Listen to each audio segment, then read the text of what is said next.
உங்ககிட்ட யாராவது இந்த கேள்வியை கேட்டிருக்காங்களா? ஆர் நீங்களே உங்களை எப்பயாச்சும் கேட்டிருக்கீங்களா? யோசிச்சு பாருங்க. ஏன் இப்படி சின்ன சின்ன விஷயத்துக்கெலாம் எமோஷ்னல் ஆகுற? பேசும்போது கண்ணில் இருந்து கண்ணீர் வழியுது.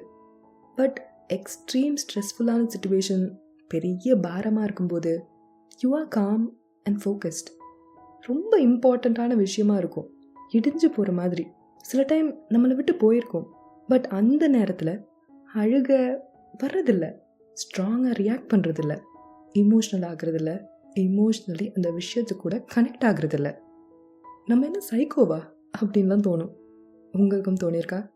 அப்போது இந்த எபிசோட் உங்களுக்கு தான். வணக்கம், நீங்கள் கேட்டுட்ருக்கிறது திஸ் லைஃப் டிக்கெட் பாட்காஸ்ட். நான் உங்கள் விபி. ஒர்க் பண்ணிக்கிட்டு இருக்கும்போது ஒர்க்கில் ஒரு மிஸ்டேக் ஆகிடுச்சு. ரிப்போர்ட்ஸில் நம்பர்ஸ் தப்பாக கொடுத்துட்டோன்னா ஐயோ அப்படின்னு பதறுவோம், ஆன்ஷியஸ்னஸ் ஃபீல் பண்ணுவோம். தப்பாகிடுச்சு, வேலையை டைமுக்கு முடிக்க முடியலன்னா இதை யார்கிட்ட சொல்கிறது, சொன்னால் என்ன ஆகும், என்ன நினைப்பாங்க, ஹெல்ப் கிடைக்குமா, திட்டுவாங்களா அப்படின்லாம் பதறுவோம். சரி, சொல்லித்தானே ஆகணும் அப்படின்னு போனால் நல்லா பேசுகிற 4 வாரத்தையும் மறந்து பேசும் பாஷையே மறந்த மாதிரி திணறுவோங்க. ஆனால் இதே பாஷையே தெரியாத ஊரில் ஒரு செக்யூரிட்டி லீகல் இஷ்யூ ஆகிறப்போ கூட ஸ்டில் காமா அடுத்து என்ன பண்ணலாம், மைண்டை கிளியர் ஆக்கிட்டு டக்குன்னு அடுத்து என்ன ஸ்டெப்ஸ்ன்னு பிளான் பண்ணி அதை கிளியராக கம்யூனிகேட் பண்ணி எக்ஸிக்யூட் பண்ணுறது. எல்லாம் பார்த்துக்கலாம் அப்படின்னு தைரியமாக சிச்சுவேஷன்ஸை, இமோஷன்ஸை ஹேண்டில் பண்ணுவோம். எப்படி இது சாத்தியம் ஆகுது? டியூவல் பர்சனாலிட்டியா? This is not a contradiction, it's trauma response. இன்னொரு உதாரணம் சொல்கிறேன். காரில் ஜாலியாக ஒருத்தர் கூட ட்ரிப் போயிட்டுருக்கோம். தாகமாக இருக்குன்னு தண்ணி குடிக்கிறீங்க. பாட்டில் தவறி கீழே விழுந்து தண்ணி கார் ஃபுல்லாக கொட்டிடுது. கூட ட்ராவல் பண்ண பர்சனுக்கு இப்போ என்ன ஆகும்? எரிச்சல் ஆகும், உங்களை திட்டிடுறாங்க. அப்புறம் என்ன? சோகம், கொஞ்சம் கொஞ்சமாக அழுக, அந்த ட்ரிப்போட மூடே போன மாதிரி ஃபீல் பண்ணுவோம். சரி, தண்ணி கொட்டிடுச்சு, எரிச்சலாகி திட்டுறாங்க. அச்சோ சாரி அப்படின்னு சொல்லிட்டு தொடக்க முடிஞ்சால் தொடச்சிட்டு அந்த சிச்சுவேஷனை கடந்து போயிருக்கலாமே. ஆனால் ரொம்ப நேரம் அந்த வருத்தமான ஸ்டேட்லேயே இருந்துட்டு அந்த நாளில் நடக்கக்கூடிய மற்ற சிச்சுவேஷன்ஸ் எதுவுமே பெருசில்லை, பட் இந்த ஒரு சிச்சுவேஷன் தான் பெரிய விஷயமா கருதி அந்த நாளே போச்சுன்னு இமோஷ்னலி சின்னதுன்னு நினைக்கக்கூடிய ஒரு விஷயத்தின் மேலே அவ்வளோ ஓவராக கனெக்ட் ஆகுறது. இது காரில் தண்ணி கொட்டியதாலேயோ அல்லது அந்த பர்சன் திட்டினதாலேயோ மட்டும் வந்த ரியாக்ஷன் இல்லைங்க. It's a reaction to pressure, shame and the feeling of being out of control. இங்கே தான் ட்விஸ்டே. It is not about the situation or the moment. It's the stored emotional baggage. அந்த இமோஷனல் பேகேஜில் என்னெல்லாம் இருக்கும்னா, heel ஆகாத அன்ப்ராசஸ்ட் drama feelings எல்லாமே நிறைஞ்சிருக்கும். உங்கள் nervous system இருக்குல்ல, அது ப்ரெசன்ட் சிச்சுவேஷனை உடனே உணர்ந்து டக்குன்னு அனலைஸ் பண்ணி இது பாஸ்டில் நடந்த ஏதோ ஒரு இன்டென்ஸான பெயின் ஒரு ட்ராமா மாதிரியே இருக்கே அப்படின்னு பெர்மிட்டேஷன் காம்பினேஷன் எல்லாம் பண்ணி your nervous system starts to react to the present situation with the intensity of the past one. இப்போது உங்கள் பாஸ்ட் ஆர் சின்ன வயசில் சின்ன சின்ன சேட்டைகளையும் உங்கள் ஆக்ஷன்ஸையும் எப்பயுமே திருத்திட்டே இருக்கும். குறை சொல்லும் ஒரு செட் ஆஃப் பீப்புள், கரெக்டாக இருக்கணும், ஒரு எக்ஸாம்பிளாக வளரணும் அப்படின்னு எக்ஸ்பெக்டேஷன்ஸ் வச்ச ஒரு என்வாயன்மெண்ட். அவங்க பர்ஸ்பெக்டிவ்ல ஒரு விஷயம் தப்புன்னு தெரிஞ்சால் அதனால் வர்ற வார்த்தைகள், பாடி லாங்குவேஜ் ஒரு பயத்தை உண்டு பண்ணியிருக்கும். It might be unconsciously connected to the feelings of always being shamed or punished for making mistakes as a kid. உங்கள் பாடி அண்ட் மைண்ட் இந்த மாதிரி ஒரு என்வாயன்மெண்ட்டுக்கு பழக்கப்பட்டு தாங்க வளர்ந்துருக்கும். திரும்ப அதே மாதிரியான ஒரு சுச்சுவேஷனை லைஃப்பில் வர்ற மாதிரி இருந்தாலோ வந்தாலோ டக்குன்னு பாஸ்ட் வழிகளை பாடி ஃபீல் பண்ண ஸ்டார்ட் பண்ணிடும். ப்ரெசென்ட்டில் நடந்த சுச்சுவேஷனுக்கு அவ்வளோ இமோஷனல் ஆகியிருக்க வேண்டாம் தான். ஆனால் இங்கே நம்ம ரியாக்ஷன் ப்ரெசென்ட்டில் நடக்கிற சுச்சுவேஷன்னால இல்லை, பாஸ்டில் நடந்த சிமிலர் சுச்சுவேஷன்னால் வந்த காயங்களோட இன்டென்சிட்டியால். ஒருவேளை சின்ன வயசில் தப்பு பண்ணியா, பண்ண தப்பு சொல்லி திருந்த சான்ஸ் கொடுத்து திருந்த வழிகாட்டி சப்போர்ட் பண்ணி என்ன நடந்தாலும் நாங்கள் இருக்கோம், வி ஸ்டில் லவ் யூ, எங்களோட அன்பு அரவணைப்பும் உனக்கு எப்பயுமே இருக்கும்னு காமிச்சு அடுத்து என்னன்னு பார்த்துட்டு வாழ்க்கையில் போயிட்டே இருந்திருந்தா, வளர்ந்த நம்ம ஆமாம் தப்பாயிடுச்சு, ஏதாவது தப்பாச்சுன்னா அதை எதிர்பார்க்காத பர்சனுக்கு கோவம் வரும், எரிச்சல் வரும், அதெல்லாம் நார்மல் தானே அப்படின்னு அடுத்தவங்க ரியாக்ஷன்ஸ் மேலே ரொம்ப எஃபெக்ட் போடாமல் அடுத்து என்ன பண்ணலாம், திருத்திக்கு என்ன பண்ணலான்னு யோசிச்சு செயல்பட்டு போயிட்டே இருந்திருப்போம். ஆனால் இங்கே அது நடக்காததுக்கு காரணம் இமோஷ்னல் ஃப்ளாஷ்பேக்கிங். சரி, ஏன் சின்ன சின்ன விஷயத்துக்கு இவ்வளோ ஸ்ட்ராங்காக ரியாக்ட் பண்ணோம் அப்படின்றதுக்கான பதில் தெரிஞ்சிச்சு. இப்போது அதோட ஃப்ளிப் சைட் பார்ப்போமா? த சேம் பர்சன் ஏன் பெரிய பெரிய விஷயத்துக்கு அதே மாதிரி ஸ்ட்ராங்காக ரியாக்ட் பண்ணுறது இல்லை? எப்படி இமோஷ்னல் ஆகாமல் காமாக ஹேண்டில் பண்ண முடியுது? இதே அந்த கார் ஒருவேளை ஆக்சிடெண்ட் ஆகியிருந்தா, தான் அடிபட்டு ரத்தம் சொட்ட சொட்ட இருந்தாலும் அடுத்து என்ன, பக்கத்தில் இருக்கிறவங்க எப்படி இருக்காங்க, எப்படி காப்பாற்றுறது, எப்படி கார்லேருந்து வெளியே வர்றது, வந்து எப்படி ஹெல்ப் கேட்குறதுன்னு பாடி அண்ட் மைண்ட் பயங்கரமான ஒரு வில் பவரோட ஒர்க் பண்ணிகிட்ருக்கோங்க. இங்கே தான் டிசோசியேஷன் அப்படின்ற கான்செப்ட் வருது. It's one of the defence mechanism. Dissociation is where your brain shuts down or disconnects from overwhelming sensations, thoughts or emotions. முக்கியமாக ஹை ஸ்ட்ரெஸ் ஆன சிச்சுவேஷன்ஸில் com ஆகிடுவோம். எந்த ஒரு ஆக்ஷன் ஆர் ட்ரிகருக்கும் ரியாக்ட் பண்ண மாட்டோம். இங்கே இறந்துருக்கிறது உங்கள் அப்பா தானே, அங்கேயும் இங்கேயும் போயிட்டே இருக்க அப்படின்னு கேட்பாங்க. பட் அந்த ஹைலி இமோஷ்னலி ஸ்ட்ரெஸ்ஃபுல் சிச்சுவேஷனில் அந்த பர்டிகுலர் நேரத்தில் வீட்டில் ஒருத்தரோ 2 பேரோ தான் இருந்திருப்பாங்க.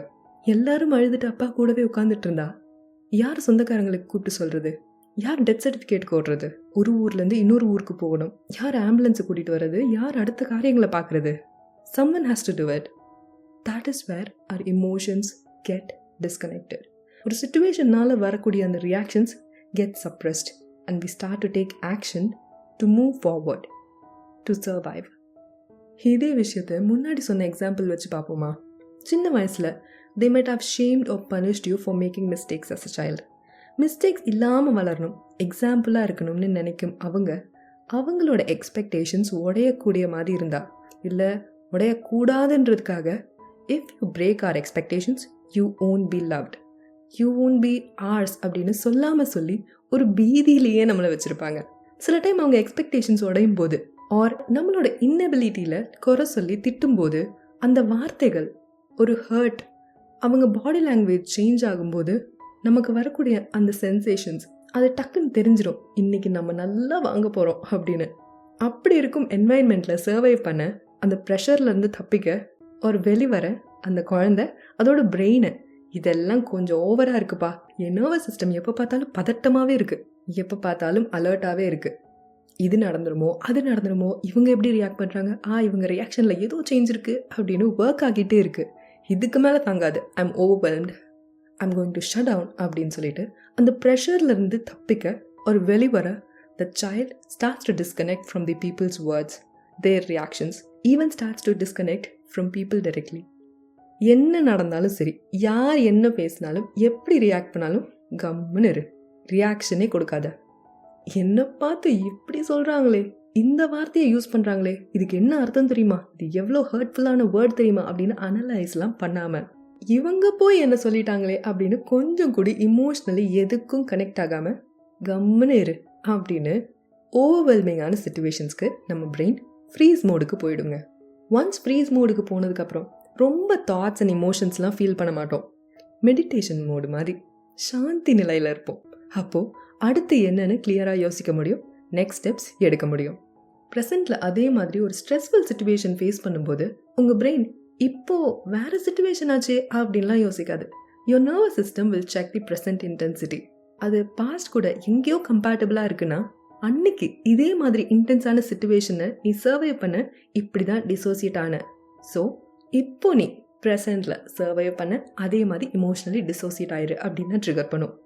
இதே விஷயத்தை ரொம்ப சாதாரண ஒரு எக்ஸாம்பிளாக சொல்லட்டா, ஃபீவரா, ஹெட்டேக்கா, இந்த டோலோ 650ன்னு நம்ம இப்போ வரைக்கும் எதுக்கு கொடுக்குறோம், எப்போ கொடுக்கணும்னு தெரியாமையே அன்னைக்கு எனக்கு சரியாச்சு, இப்போது வேற எந்த கேஸாக இருந்தாலும் பரவாயில்ல இன்றைக்கும் சரியாயிடும் அப்படின்னு சொல்லி அசால்ட்டாக அதே டோலோ 650 எடுத்து சாப்பிட்றோம்ல, அதே மாதிரி தான் பேரண்ட்ஸ் ஆர் லவ்ட் ஒன்ஸ் கொஞ்ச நேரம் நம்மக்கிட்ட கோச்சிக்கிட்டாலே திரும்ப நம்மக்கிட்ட எப்போ பேசுவாங்க, எப்போ அவங்க நார்மல் ஆவாங்க, திரும்ப அந்த அன்பும் அரவணைப்பும் எப்போ கிடைக்கும்னு அவங்க பின்னாடியே அமைதியாக சுற்றுவோம். காலையே சுற்றி சுற்றி வரும்னு சொல்லுவாங்கல்ல, அது மாதிரி. ஆனால் ஏதோ ஒரு விஷயம் நம்மளுக்கு பிடிக்கலைன்னா, யாரோ ஒருத்தர் நம்மளுக்கு பிடிக்கலைன்னா ஒரு செகண்ட் தான் அந்த ரிலேஷன்ஷிப் ஒரு பாண்டை கட் ஆஃப் பண்ணிவிட்டு அவங்க லைஃப்பில் மீட்டே பண்ணாத மாதிரி போயிட்டே இருப்போம். இதுவும் டிசோசியேஷன் தான். பெரிய பெரிய விஷயங்கள்லேருந்து நம்மளை நாமே பாதுகாத்துக்க, ஹை ஸ்ட்ரெஸ்ஃபுல்லான சிச்சுவேஷன்ஸ்லேருந்து வெளிவர நம்மளே லேர்ன் பண்ணும் ஒரு சர்வைவல் மெத்தட் தாங்க. It's a response to our trauma. Dissociation a defense mechanism. இப்போது ஏன் பெரிய பெரிய விஷயங்களுக்கு நீங்கள் டிஸ்கனெக்ட் ஆகுறீங்கன்னு தெரிஞ்சிச்சா? ஸோ நெக்ஸ்ட் டைம் சின்னதுன்னு நினைக்கும் விஷயத்துக்கு நீங்கள் அழுகுறீங்க, ரொம்ப நேரம் உங்கள் சோகத்தையே சுமந்து ஓவர் திங்க் பண்ணுறீங்கன்னா, pause before you shame yourself. Because our body remembers what our mind might not. இதில் புரிஞ்சிக்க வேண்டியது ஒரு விஷயம் இருக்குங்க. நம்ம சின்ன சின்ன விஷயத்துக்கு இவ்வளோ அட்டாச் ஆகி ரியாக்ட் பண்ணுறோன்னு நம்மளுக்கு தெரியும்.